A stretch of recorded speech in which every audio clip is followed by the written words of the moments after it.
Hey everyone, Mitch coming in from the Commander's Core studio. Welcome to the show. So on today's episode, I've got an exciting one for you, and make sure you check out that card list link in the description below because these powerful cards are less than $1 somehow. Grab them now. Let's jump into them. First up, I can't believe I'm saying this, but Deadeye Navigator is somehow less than $1. Yes, with this version of it, 98 cents right now. Literally, run to the website and go pick it up right now. I guess don't run. You're probably already at your, mobile device or computer that has the link to this. Just go pick it up from there. Anyways, a 5/5 Spirit for 6 mana in blue with Soul Bond. Soul Bond. As long as the Navigator is paired with another creature, each of those creatures has, pay 1 in a blue, exile this creature, then return to the battlefield under your control.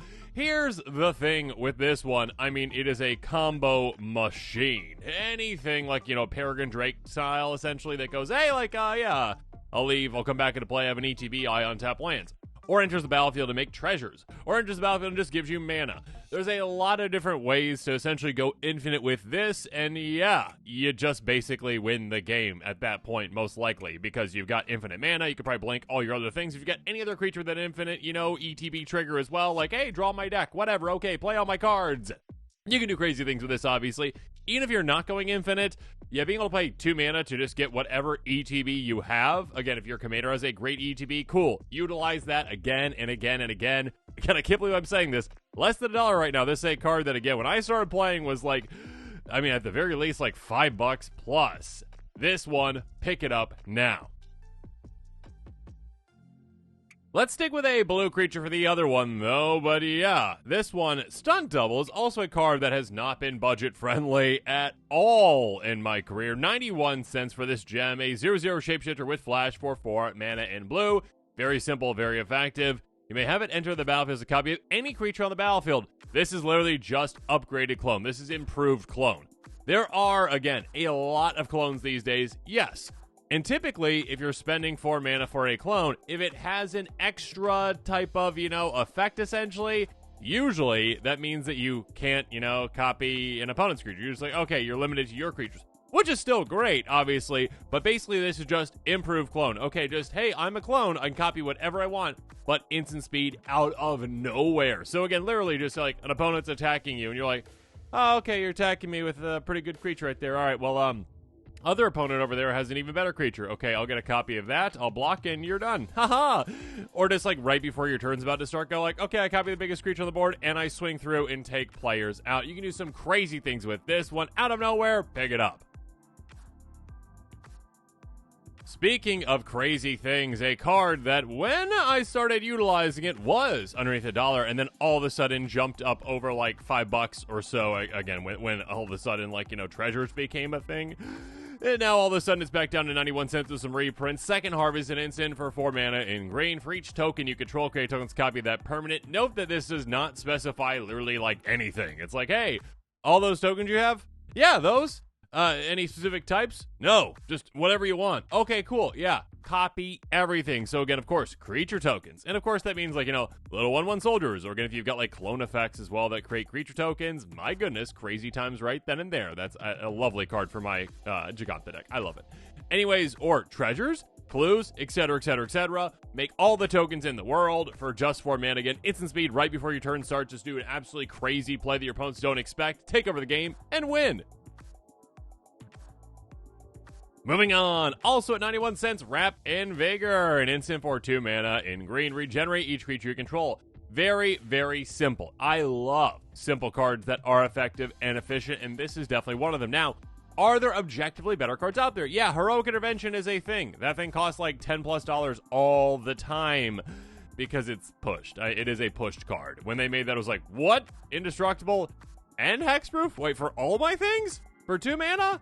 Yeah, typically when it comes to save my team kind of spells, all right, I'm just talking about creatures, it usually costs you, on average, about 3 mana, okay? This one gets around that. This one goes underneath that. This is 2 mana. It's not indestructibility. Regeneration, though, is still incredibly effective, obviously. But yeah, being able to spend 2 mana to go, oh yeah, protect my team, that is a huge value to you. Take advantage of your opponent's board wipes and basically turn them into one-sided board wipes where you get to keep your board and then dominate later. An absolutely amazing card. Next up, an absolutely brutal card. We've got Call to the Grave. Hello?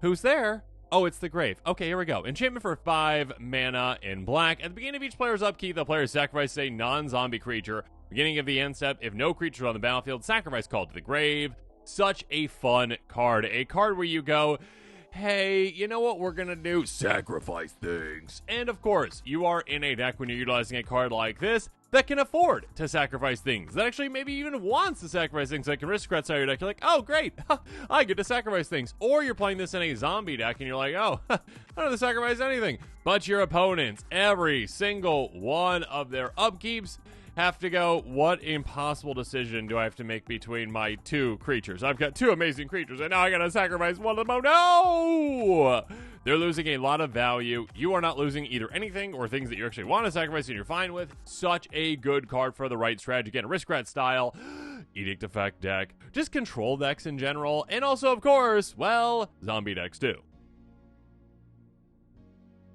And speaking of control, a lesser known card, let's bring up Dimir Machinations with some absolutely amazing metal art. Creepy. Sorcery for 3 mana in black. Look at top 3 cards of target player's library, remove any number of those cards from the game, then put the rest in mech in any order. I mean, exile, basically, you know. Transmute for 3 mana. Now, transmute is one of my favorite keywords of all time, one of my favorite things of all time in Magic, because it is such a unique and specific thing, and many players actually don't even really know about it at all, because the cards that have transmute, like, aren't overly pushed, so it's not like, well, that's a staple and I have to use it because it's got this, and it just happens to have transmute. No. The effect of the card actually itself is nice, okay? Like, look at the top 3 cards of a player's library, and then any number of those get exiled that you don't want them to have. You're kind of just setting your opponent up to fail over the next couple turns, potentially, by going like, oh yeah, you can keep that, but not that. That's gone forever. Goodbye. If they just tutor for something you put on top of their library, they're in trouble, obviously, too. But yeah, you're kind of like setting themselves up to fail, which is nice. That being said, transmuting is why you utilize this in a deck. And if you have any kind of a card in the deck like that costs 3, if you've got a good amount of cards in the deck that cost 3 specifically for this one, maybe you've got some combo pieces essentially that maybe cost 3, like Basalt Monolith type cards, this is basically an uncounterable tutor, which is absolutely amazing. Because again, transmuting means pay that 3 mana, discard it, search life for a card with the same converted mana cost, 3, as this card reveal, put in your hand, then shuffle, play as a sorcery. Your opponents cannot stop that unless they have like a stifle effect, which counters an activated ability essentially, or an ability. They're not stopping this. So all of a sudden you just have an uncounterable tutor and they're like, oh no, they're setting themselves up for this. Oh no. Oh terrible. Oh gosh. Oh gosh. Oh no. Yeah, have fun with this card. Speaking of fun, my goodness. You know what's fun? Getting twice as much of something. Pyromancer's Goggles, ledger artifact for 5, tap for a red. When that mana is spent to cast a red instant or sorcery spell, copy that spell. You choose 2 targets for the copy. Here's the thing. Yeah, I mean, if you are utilizing a red deck that has some big spells, have fun, because this is, yes, an inefficient mana rock, obviously. I mean, like, at 5 mana, you're like, all right, I paid 1, 2, 3, 4, 5 mana to get 1 mana out of it when I tap. Okay, we'll talk about another mana rock here in a little bit that maybe get a little more efficient than that, and also lets be flexible with the mana, but this one says, you know what you get, though? You get to copy spells, no matter what that spell is, as long as it's red, it's an instant or it's a sorcery, you get to copy it, and because of that, you get absolutely crazy value out of this throughout the game. Again, if you're in a red deck, if you're in a red +1 color deck, most likely, or if you're just like in an X spell deck that has a bunch of red X spells, you can get so much value out of something like this. Again, just even one activation from this can actually just get you so much value by being like, oh yeah, you just get 2 copies of that amazing spell. Again, if you literally like next turn play like a, say, Brass's Bounty or whatever, like, okay, cool, I get twice as many of those. Cool. Twice as many treasures. So much extra value to be had. Such a good card. Pick it up, red players out there. And I kind of alluded to this, I definitely alluded to it in the last one I brought up, but Gilded Lotus, an artifact for 5, tap at 3 mana, 1 color. Very simple, very effective, very incredible, just 95 cents. This again is a card that's been like perpetually like $4 or $5. They finally started reprinting it, it dropped, and now you can pick it up right now for your budget decks, which is incredible because it is super efficient. Again, when it comes to mana rocks, outside of Sol Ring, which let's all be honest again, if they like redid the format and like no one knew what Commander was and they were building the ban list from scratch again, they'd be like, well, how about Soul Ring? No, that is an insane card. It's banned like everywhere for a reason. Yeah, nothing's as efficient as Soul Ring. This is basically, though, in Commander, the like 2-for-1 rule, okay? If you spend 2 for a mana rock, you expect it to tap for 1. Basically like an Arcane Signet type style, right? Now that one's different because it like helps you like fix mana too, but still. Cost 2, taps for 1. So you're spending 2, you get 1. You spend 4, you get 2. You spend 5, well, that'd be like 2.5, right? Well, let's round up, essentially. So this one gives you 3. It is super efficient, super effective, and again, helps you fix your mana. Such a good card. Pick it up. Moving on, a card that is really good in Commander, Trailblazer's Boots. An artifact equipment for 2 mana. Equipped creature has non-basic land walk, and it's got equipped 2. Non-basic land walk basically means, again, like, hey, do you have a non-basic land? Yes, of course. Yes, I'm a great Magic player. Good for you. All right, I'm going to swing at you, and you can't block because you've got non-basic land. Oh, no! Yeah, basically, all your opponents are going to have non-basics, unless you're playing against, my Joda deck, which is mostly all basics, which is fun, anyways.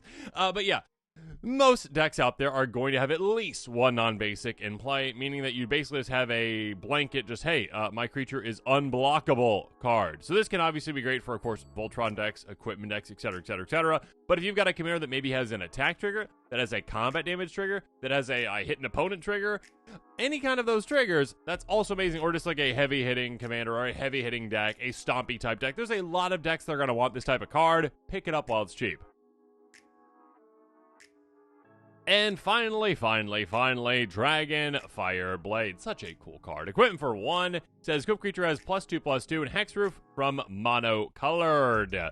Go take a, look at, like, the list of, like, the most powerful cards out there in Magic. The most powerful removal spells, the most used removal spells, and you'll see a bunch of, like, oh, yeah, swords, path. Okay, yeah, those are monocolored. Cool. All right. Well, I guess my creature's just fine from those. Cool. Great. Equip for this ability costs 1 less to activate for each color of that creature it targets. Yeah, Hexproof Monocolored is quite nice. +2/+2 is quite nice. And just being able to equip this for free is also quite nice. Again, when it comes to the cost of this card, when it comes to equipping, yeah, you're not going to, like, throw this into a colorless deck, obviously. You're also not going to throw this into, like, a monocolor deck most of the time, I would assume. But when it comes to, like, 2 color, sure, you can be like, oh, yeah, my commander costs 2, equip 2. That's not too bad, right? Once you get to 3, you're like, oh, it only costs 1 to equip? That's amazing. 4, you're like, oh, it's free. 5, it's free. Yeah, when it comes to free, that's absolutely incredible. A great way to protect your commander or, other creatures as well that can utilize it. And a great, like, mini pump effect, too. Low to the ground again, just being able to throw this down for just 1 mana, auto-equip it for free, and go, oh, I've got Hexproof Monocolored now. Great, good for me. Oh, a little +2/+2. Sweet, swing away, have fun. And with that, this episode is coming to a close, so it's my turn to hear from you. In the comments below, let me know your thoughts are on this episode. And, of course, as always, thanks again, and have a good one.